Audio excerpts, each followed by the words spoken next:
Have you ever considered or are you considering renting or leasing a house or an apartment? Well, as a young adult, I have and I'm no longer. So let me tell you as to why that's not a good idea for a person ready to step into their next living situation. I see it as there are multiple reasons as to why leasing and renting isn't very beneficial, but for the biggest reason is because it's not yours.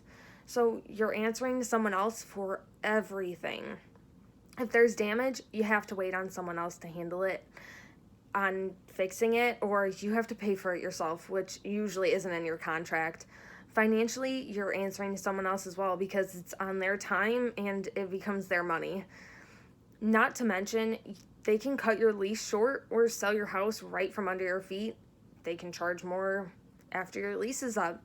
You also have to be able to have a constant or at least decent relationship with your landlord, or you could have issues throughout living and or the moving out process, which can overall have an effect on how they go about giving your deposit back, and they could say it's because of the way you left the house or the apartment. Therefore, the biggest satisfaction is because it's yours. You don't have to ask, can you plant flowers or paint your walls? Have someone watching your upkeep on the house, maintenance inside or outside. Potential issues with landlords is non-existent because everything is yours and you can do as you please.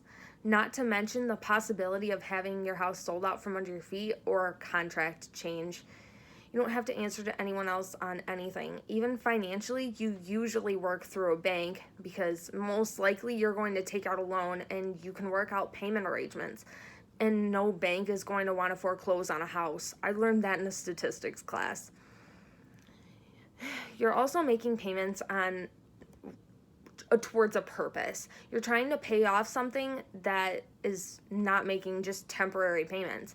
Not to mention your monthly payments are usually around the same price anyway between leasing or owning if you have to pay your taxes on your own house.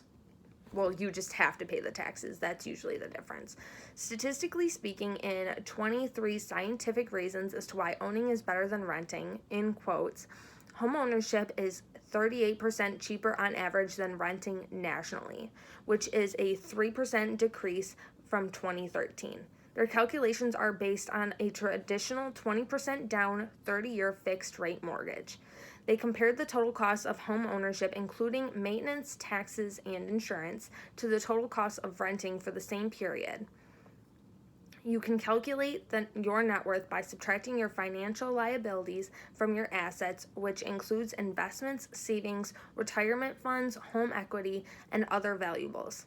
Finance professor Sebastian, take this with a grain of salt, Bettimer, estimates that housing accounts for 67% of the average American's total wealth, an unwise money move in his opinion, but a norm nevertheless. Unless you consistently are saving and investing your money through other means, a house can serve as a way to store your wealth and build your own net worth. Sorry, that was a quote. If you lease, you're just wasting your time and money because all the potential what-if issues that I mentioned above, they're not there. But all those negatives of renting all turn into positives on why you should be owning instead. Financially, it's smarter because even though you independently have to fix everything in the house, it adds net worth, equity, and to yourself for future investments. It builds good credit and more. Again, that's saying you go through your bank. Now it's your turn to do your homework. Can you afford it? Is a good time for that huge investment? Talk it over with your bank on what your options could be.